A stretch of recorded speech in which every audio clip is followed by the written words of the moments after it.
Je vais demander là maintenant à Christophe Debain, qui est chargé de recherche à l'IRSTEA, de venir parler d'un autre levier de substitution de l'application d'intrants, c'est la robotique, et en particulier la robotique associée au désherbage mécanique. Et donc avec Christophe, on va faire un tour d'horizon, là encore pas forcément exhaustif, mais voilà, sur les quelques points remarquables de l'état de l'art ou de l'état du marché, avant de se poser quelques questions en termes de perspective sur voilà, les potentiels de la robotique pour le désherbage des cultures.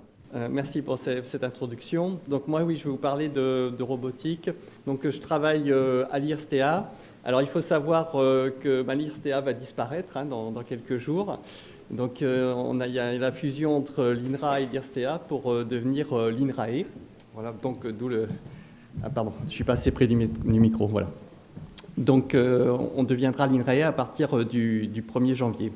Alors, et puis dans l'IRSTEA aussi, il y a beaucoup de choses qui bougent, en plus de la fusion, et on a créé un certain nombre de structures, dont l'Agro-Technopole, qui va permettre de faciliter les essais de robots agricoles et de les mettre dans des contextes qui vont des contextes purement scientifiques à des contextes plus applicatifs. Voilà, donc des choses qui vont aussi permettre de mieux identifier à la fois les défis et les chances de la robotique dans l'agriculture. Alors c'est une présentation que j'ai construite avec Michel Berduca, qui est l'adjoint de l'unité de recherche TSCF à Clermont. Alors quelques éléments de contexte déjà. Je pense que vous le savez tous, le nombre d'exploitants agricoles ne cesse de baisser et on a un effet de concentration très important dans le domaine des exploitations agricoles. Alors l'effet de concentration, on le voit dans plein de domaines, c'est pas propre à l'agriculture. Mais dans le cas de l'agriculture, ça s'est concrétisé par une augmentation assez importante de la productivité et des quantités donc de produits agricoles produits. Ça c'est aussi quelque chose qu'on voit dans d'autres secteurs, mais c'est tout ce qu'il y a eu derrière l'agriculture productiviste depuis la Seconde Guerre mondiale. Et aujourd'hui, on a une remise en question de cette approche avec une demande de plus en plus importante de produits issus de l'agriculture biologique ou des produits issus d'une agriculture plus durable. Et ainsi, il y a une étude qui montre qu'en 2018, plus de 9 Français sur 10 ont consommé au moins une fois du bio, 3/4 en ont consommé au moins une fois par mois, et 12% auxquels j'appartiens en ont consommé quotidiennement. Voilà, donc on va vers une demande d'une alimentation qui soit beaucoup plus durable. En face de cette demande, il y a une offre qui est en perpétuelle adaptation. Alors ça ne date pas de l'agriculture durable. C'est le secteur agricole, contrairement à ce qu'on pourrait croire, ce n'est pas du tout un secteur conservateur. Au contraire, les agriculteurs ne cessent de s'adapter depuis la Seconde Guerre mondiale, avec une recherche constante de la productivité, comme je l'ai dit, et un effet de concentration, mais une ouverture également à toutes les nouvelles technologies, et on le voit bien dans les contacts que l'on peut avoir. Alors, on a également une augmentation de la surface cultivée en bio qui est relativement importante, avec 2 millions d'hectares en 2018. Et pour l'année 2018, cette augmentation était de 7,5%. Donc, c'est loin d'être négligeable. Et malheureusement, cette agriculture bio, elle nécessite de plus en plus de main-d'œuvre et une main-d'œuvre qui va travailler dans un contexte relativement pénible. Alors, bien sûr, je le ramène au désherbage, puisque c'est le titre de ma présentation, mais désherber des cultures bio, c'est un travail qui est relativement pénible et donc peu attractif. Donc là encore, on a besoin d'adapter les pratiques en profondeur, et c'est une demande des agriculteurs qui nous est faite tous les jours, nous à IRSTEA, quand on croise des agriculteurs. Donc un contexte plutôt favorable à l'émergence de la robotique. Tout à fait, et du numérique. Alors, on va vers un désherbage aujourd'hui, si je vais restreindre mon champ au désherbage, donc vers un désherbage plus durable. Et bien sûr, l'enjeu, c'est pas de remplacer le chimique par du fioul. Je pense que vous avez probablement tous en tête cette image de cache investigation où on avait sur une table un agriculteur qui mettait 1 litre de glyphosate et puis 3 jerrycans de fioul en disant voilà, c'est équivalent à moi, je prends le litre de glyphosate ou je prends les 3 jerrycans de fioul. Donc évidemment, il ne s'agit pas d'aller vers des solutions qui sont des impasses, hein.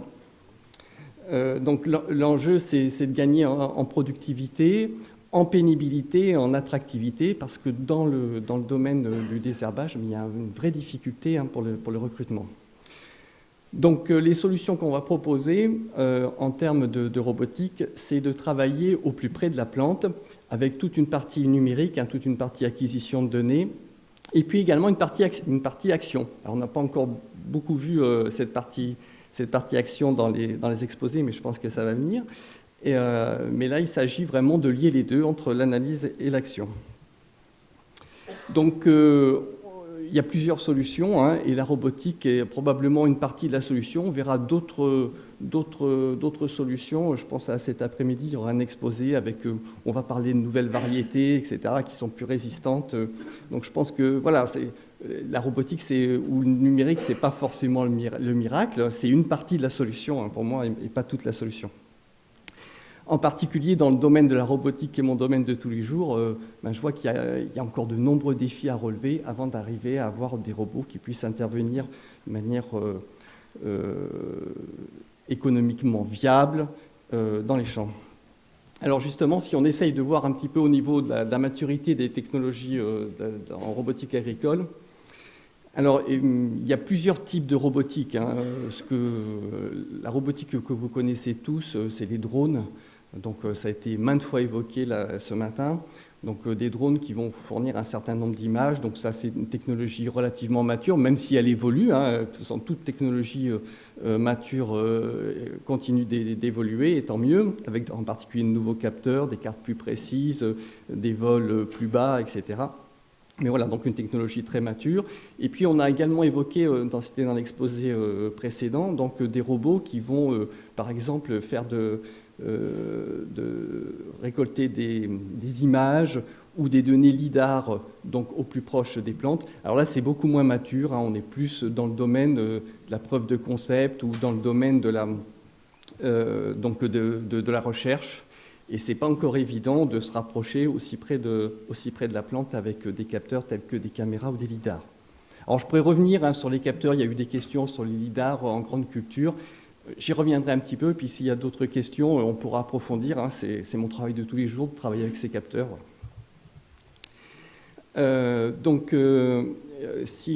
Pour d'autres applications, donc non pas cette fois de la prise de mesure, mais où on va avoir un réel contact avec l'environnement, alors on commence d'avoir des robots. Dans la région, vous connaissez tous, je pense, Naïo Technologies, donc qui est une société qui communique beaucoup sur ces robots, hein, avec OZE, TED, etc. Donc aujourd'hui, on commence d'avoir pas mal de robots et même des premiers retours utilisateurs sur l'exploitation de ces robots. C'est le cas aussi de VitiRover, hein, donc qui propose non pas un robot, mais un service. Donc c'est une approche un peu originale du modèle économique, un service de tonte dans les vignes. Voilà. Et puis d'autres sociétés, on commence d'en avoir pas mal, voilà, dans le domaine donc, du contact avec l'environnement. Alors, au niveau recherche, on trouve aussi quelques robots qui vont avoir un contact direct avec la végétation, avec le produit. Donc, ce soit par exemple pour tailler la vigne ou pour récolter, voilà, donc dans les serres ou même des grappes de raisin. Voilà, mais là, on est sur des approches qui sont plus des preuves de concept encore, ou qui commencent tout doucement à pénétrer leur marché, mais on n'en est pas encore à avoir un retour sur investissement qui permette d'aller beaucoup plus loin. Alors, pour le désherbage, maintenant si on focalise la robotique pour le désherbage, donc pour les petites surfaces, comme je l'ai dit tout à l'heure, eh bien, on commence d'avoir des robots qui sont commercialisés. Donc, je vous ai mis la photo du Dino, du Seol et d'Anatis. Donc voilà, c'est des robots, moi je les ai vus fonctionner, donc c'est des robots qui fonctionnent relativement bien. Alors après, il se pose la question du retour sur investissement, hein, ça a déjà été évoqué pour plusieurs technologies. Et aujourd'hui, on commence d'avoir des premiers retours, mais on ne peut pas encore évaluer complètement le retour sur investissement. Bon, j'espère peut-être que dans la salle, il y a des gens qui me feront mentir, ce sera bien, mais je ne suis pas sûr encore que les retours que j'ai, moi, des agriculteurs soient encore très positifs, même si ça s'améliore tous les jours. Alors, pour les grandes surfaces, parce que souvent ces robots sont utilisés pour des petites surfaces, et pour les grandes surfaces, on a clairement un problème de rendement, hein. Donc, il y a un exemple, en 2017, en Australie, on a un record de pulvérisation avec 110 hectares à l'heure, hein. Donc, sur des machines voilà, qui vont pulvériser, alors qu'en binage, on va être à 13 hectares à l'heure. Donc là, clairement, il se pose des questions de rendement avec des machines qui sont conduites. Rendement dans le sens de débit de chantier. Oui, tout à fait, un débit de chantier. Voilà. Donc on est un rapport 10 hein, entre les deux. Il y a un deuxième défi qui, pour nous, est extrêmement important, c'est que souvent les solutions robotiques donc, qui vont répondre en partie à ce problème de débit de chantier vont travailler dans l'inter-rang, hein, c'est-à-dire entre les rangs de culture, mais pas dans l'intra-rang. Et c'est pour ça qu'en 2017, on a participé au lancement d'un challenge, le Challenge Rose, donc qui se fait sur notre site expérimental de Montoldre. Et l'objectif, c'est de développer des outils qui vont faire appel au numérique, à tout ce qu'on a vu ce matin, hein, mais pris pour, cette fois, être utilisé dans l'intra-rang. Et donc, ce challenge va se dérouler sur 4 ans et ça se terminera en 2021. Et il y a quatre équipes qui se sont formées, hein, dont une ici de Bordeaux. Voilà, l'équipe Bip Bip, l'équipe locale. Donc, qui a répondu à ce challenge avec d'autres équipes. Et ce qu'on peut voir, c'est que ce qui est intéressant, c'est que dans les 4 équipes, il y a des solutions assez originales et assez différentes, que ce soit pour la reconnaissance des adventices ou des plans d'intérêt. Il y a des gens qui nous ont dit, nous, ce qui nous intéresse, c'est de reconnaître les plantes, les plans d'intérêt, par exemple, plants de maïs, et puis partout ailleurs, on va passer. Comme ça, on est sûr d'avoir toutes les adventices. Ou il y a d'autres gens qui disent non, nous on est vraiment dans la rupture et on veut avoir une action localisée et qui ne soit pas mécanique, qui peut être par exemple électrique, micro-ondes, etc. Donc essayer d'avoir de nouvelles actions, on verra pourquoi. Voilà les photos hein, des quelques prototypes qui sont venus sur notre site expérimental de Montoldre, donc tester leurs premières avancées. Et à chaque challenge, il y en aura un au mois de juin. Hein, donc les équipes vont revenir au mois de juin pour voir leurs améliorations. Eh bien, vous êtes tous cordialement invités à venir voir en temps réel, hein, puisqu'on va les voir travailler dans le champ réellement, et vous pourrez les voir travailler donc à cette occasion. Alors, dans le défi de l'intra-rang, la reconnaissance des adventices ou des plans d'intérêt fait appel à du numérique et en particulier à ce qu'on a vu précédemment, à de la vision avec du capteur multispectral ou hyperspectral. Alors c'est souvent quand même du visible plus du proche de l'infrarouge, hein, et puis derrière il y a du NDVI souvent. Voilà. Donc ça c'est quelque chose qui est assez classique. De la morphologie également, hein, donc la forme des plantes, c'est important pour différencier les plans d'intérêt des adventices, la texture, éventuellement même de la reconstruction 3D. Alors le problème qu'on a dans le champ, c'est un problème classique en vision, les variations de luminosité, c'est extrêmement important, et la variation des stades d'évolution et des stress. C'est-à-dire que lorsqu'on a une plante stressée, eh bien, une adventice et une plante stressée à différents stades peuvent se confondre assez facilement. Et c'est pour ça qu'on fait appel au deep learning. Alors, comme ça a été dit, hein, l'inconvénient du deep learning, c'est qu'il faut avoir une énorme base de données. En particulier lorsqu'on va travailler avec des images dans le proche infrarouge. Et c'est pour ça qu'on a tout un tas d'experts qui vont cliquer sur chaque image et en disant, voilà, cette plante c'est une plante d'intérêt, cette plante c'est une adventice. Et donc on a une armée de personnes à faire ces clics. Alors, on revient sur le coût de la constitution de cette base de données d'apprentissage. Exactement. Un vrai frein au déploiement de ce type de méthode, visiblement. Oui, alors on commence d'avoir une solution qu'on essaye de tester, c'est d'utiliser de la simulation. Si vous utilisez de la simulation, vous pouvez simuler des adventices ou des plans d'intérêt, donc maintenant on a quand même des rendus avec des technologies qui sont assez incroyables. Hein. Il y a des logiciels aujourd'hui qui vont faire une image de cette salle, on va remplir les sièges, ça sera que du faux et on croira qu'on est le double de personnes. Hein. Même pas besoin. Voilà. Mais je peux vous assurer aujourd'hui qu'il y a des technologies, en particulier des technologies qu'on a développées dans le début des années 2000 hein, et qui aujourd'hui ont été adoptées par Adobe et qui permettent de faire des images qui sont extrêmement réalistes et vous ne pourrez pas faire la différence entre le faux et le vrai. Et donc on pourrait utiliser tout à fait ces images pour faire des bases de données gigantesques et donc permettre d'utiliser le deep learning. Bon, je vais être long alors. Je continue. Pour l'action, alors on a le même type de recherche. Hein. Est-ce qu'on va utiliser des systèmes mécaniques pilotés, du chimique, de l'électrique, des micro-ondes? Alors voilà, je vous donne un exemple. Hein. Donc, par exemple, on va utiliser des couteaux qui vont venir, qui sont pilotés donc, par les systèmes de vision et qui vont venir donc, travailler et couper donc les adventices. Le problème, c'est le débit. C'est-à-dire qu'on s'aperçoit que ces machines travaillent à des vitesses extrêmement lentes. Hein. Aujourd'hui, on a même la société Garford, par exemple, qui commercialise une bineuse, hein, qui commence à être connue. Mais en fait, on est quand même à des vitesses relativement lentes, donc on a un vrai problème de débit de chantier. Donc aujourd'hui, on est vraiment au stade de la recherche avec une rupture attendue dans les méthodes qui permettront d'avoir un meilleur ratio précision, vitesse et énergie.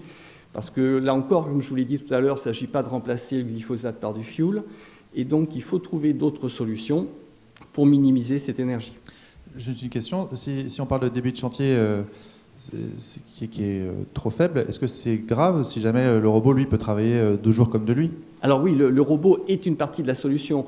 Et par exemple, il y a des sociétés qui ont des concepts en déployant tout un tas de robots.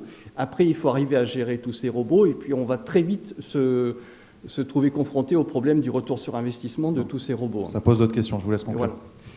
Alors, au-delà des défis, on a été très technique hein, ce matin, mais au-delà des défis technologiques, donc de reconnaissance des adventices et puis de l'action, eh bien, on a les problèmes de la sécurité aussi en termes de robotique. Alors ça, c'est un problème. À chaque fois que je me déplace, à chaque fois que je rencontre des constructeurs, la question revient constamment, et c'est souvent même la première question. Et c'est pour ça qu'on a proposé le projet ARPA, hein, qui est une partie du projet européen AgroBoFood. Alors AgroBoFood, c'est un immense projet européen avec de nombreux partenaires. Hein, c'est un projet à 16 millions d'euros. Voilà. Et ARPA, c'est une petite partie qui est une expérimentation dans le projet AgroBoFood pour mesurer les performances en termes de sécurité, hein, les performances en termes de sécurité des robots agricoles, et ça se fera dans l'Agro-Technopole, hein, dans la structure qu'on est en train de créer, pour laquelle on a eu un budget de plus de 3 millions d'euros. Donc le premier challenge au niveau sécurité, eh bien, c'est d'empêcher les collisions avec les personnes ou les animaux. Donc pour ça, on va s'appuyer sur une norme qui est assez récente, et donc évaluer donc, les robots de différentes sociétés pour voir comment ces robots vont éviter de percuter un obstacle qui est censé représenter un enfant de 5 ans. Voilà. On va également évaluer les systèmes de perception. Donc, tout à l'heure, il y a quelqu'un qui a posé une question sur les lidars. Il y a un vrai problème avec les lidars, hein, c'est que le lidar, ça fonctionne relativement mal quand il y a du brouillard, et puis ça fonctionne très mal quand il y a de la poussière. Et de la poussière dans le domaine agricole, ça arrive quand même relativement souvent. Donc, pour passer du stade recherche au stade vraiment déploiement, utiliser le lidar, c'est pas forcément évident. Alors, les lidars progressent, hein, il y a de nouvelles solutions, multifaisceaux, etc. Voilà, mais ça reste encore un challenge. Et donc, nous, on va proposer un banc d'essai permettant d'évaluer justement ces systèmes de perception lorsqu'il y a de la pluie, du brouillard, nuit, jour, et puis avec de la poussière. Et enfin, la troisième partie des essais de sécurité, ça sera ce qui est lié au geofence, hein, c'est-à-dire garantir qu'on ne va pas retrouver le robot sur la route, comme c'est déjà arrivé. Voilà. Donc, faire attention à ce que le robot garantisse qu'il ne quittera pas l'aire de travail qui aura été délimité. Voilà. En fait, dans les défis, là, j'en ai évoqué quelques-uns, mais il y en a tout un tas d'autres. Hein. Donc voilà, ce slide est là pour vous rappeler tout le travail qu'il y a à faire pour vraiment utiliser la robotique. Alors c'est un slide que j'aurais pu aussi utiliser quasiment pour l'automobile, hein, pour l'automobile autonome. Voilà, quelle est la facilité d'utilisation, de mise en œuvre, quelle est l'adoption, est-ce que c'est quelle est la perception dans la société du robot, etc., le ROI, voilà, il y a tout un tas quand même de problématiques qui sont autour de la robotique. Justement, une question qui se pose en lien avec vous faites le parallèle avec les véhicules autonomes. Une question, l'adoption de la robotique en végétal ne passera-t-elle pas d'abord par le tracteur autonome? Vous êtes plutôt team robot ou team tracteur autonome, du coup, en ce qui vous concerne? Alors oui, alors ça c'était notre première piste. Donc on a vu il y a quelques années, on travaillait avec la société Class, on a travaillé avec différentes sociétés. Elles sont toutes venues nous voir et elles ont toutes commencé la première demi-heure en disant il faut qu'on parle de sécurité et de responsabilité, et si on n'est pas capable de résoudre ce problème, eh ben on s'en va parce que ça ne sert à rien de continuer la discussion dans la journée. Voilà. Donc aujourd'hui, les constructeurs, j'avais masqué les slides parce que j'en avais trop, mais les constructeurs donc ont tous des concepts. Hein. Vous avez Casillage, John Deere, Agritechnica dernièrement, etc. Voilà. Donc il y a tout un tas de constructeurs qui ont des concepts, un peu comme les concepts cars pour l'automobile autonome. Et puis ils se regardent tous et ils attendent que le premier déclenche les hostilités commerciales. Parce qu'il y a un vrai problème de responsabilité et donc ils ont relativement peur d'y aller. Vous voyez ce qui se passe avec Tesla, donc à chaque fois qu'il y a un accident, ben voilà, on remet en cause le système, et pourtant moi je l'ai essayé, la Tesla, je peux vous garantir que c'est fantastique, hein. Voilà. Donc, mais c'est vrai qu'il y a des situations où la voiture comme le tracteur aura quand même des accidents. Donc à l'inverse, le risque paraît être encore plus grand pour un tracteur autonome que pour un robot, c'est ce que vous nous dites. Oui, tout à fait. Dernière question, parce que j'entends que ça bruisse un peu. Est-ce que, alors là, vous allez comprendre la question, moi non. Est-ce que la base de données Empire pour l'apprentissage en deep learning sera ouverte pour d'autres utilisateurs? Le Empire PIR en proche infrarouge, bien sûr. Ah, oui. Bien sûr. Alors oui, il y a projet d'ouvrir cette base de données. Hein. De toute façon, nous, on est dans une démarche clairement d'open, aussi bien de nos algorithmes que de nos données et de nos publications. Donc aujourd'hui, l'open source est quelque chose que l'on promeut, et en particulier dans ces challenges. Donc oui, vous pourrez avoir accès donc à cette base de données dès qu'elle sera structurée. Scoop. Merci beaucoup. Merci beaucoup. Christian.